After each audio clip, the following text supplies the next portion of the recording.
sometimes almost catches us in the middle of an adventure, like with Dave, right? Sometimes almost stories surprise us on some normal Saturday night while we're playing Super Mario Brothers. But some almost stories we have to go digging for. And Joe went digging for this next story, and he brought it back to share with us. And I think like most things you go digging for, it didn't turn out exactly the way he expected. So help me welcome Joe Perez.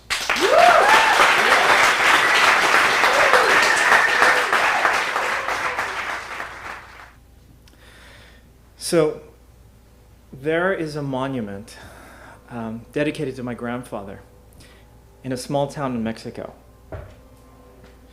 His name was Nestor Lopez, and he died in battle there. I want to share with you my discoveries that I made while on a journey to understand my family and its connection to the Mexican history.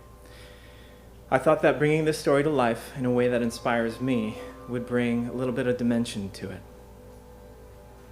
First, let's go back 100 plus years. The year was 1910, and Mexico was led by a dictator named Porfirio Diaz.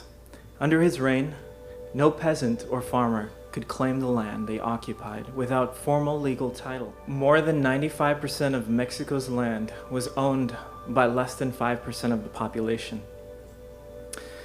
Helpless and angry, small farmers and landless peasants saw no hope for themselves and their family. They came to the conclusion that a change of leadership would be the only route that offered hope for themselves and their country. That same year, there was an election that Diaz would fix. When it became apparent that he would lose that election, he threw his opponent in jail. When Diaz won this election, this caused the initial outbreak of the revolution. The would-be heroes Pancho Villa and Emiliano Zapata would launch a rebellion against Diaz, all of which eventually became known as the Mexican Revolution. Now, a few years previous, an uprising began, which my great-grandfather Nestor was a part of. Mysterious meetings between he and American men happened frequently, and it was believed that arms were exchanged as a result. One day, his 3-year-old daughter, Petra, got a little too curious and opened the back door to the shack where the arms were being stored. Petra was most likely punished. On June 26, 1908, Petra stood at the end of the gate as she waved goodbye to her father, Nestor. This would be the last memory she would have of her father. Nestor and his men joined forces with another group to take the city of Las Vacas, which had a garrison of more than 100 troops. After the bloody battle, Nestor had lost his life, and the 40 men with him that stood with him against the 100 was reduced to just 15.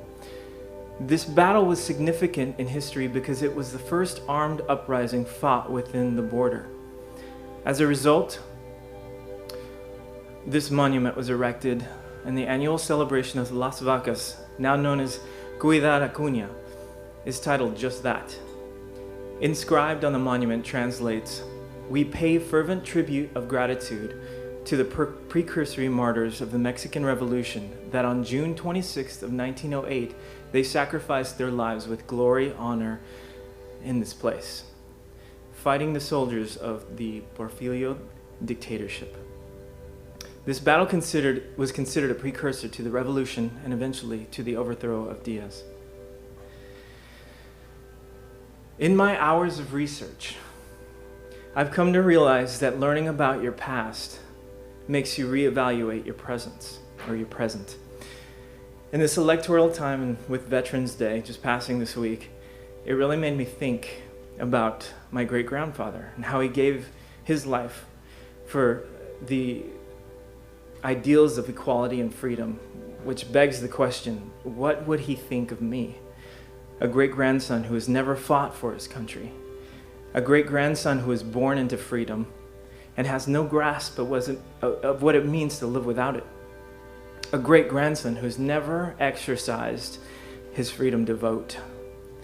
You see, he never experienced the outcome of the revolution because he died fighting for it. I believe we as human beings naturally take things for granted until something comes along that shakes you so far off your center that you're forced to look from it or look at it from a different perspective. Researching my great-grandfather did this for me.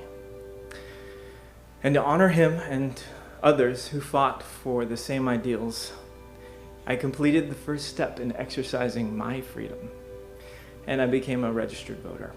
And I can prove it right here. I actually went and registered, and I'm going to vote next time around. So thank you for your time and listening.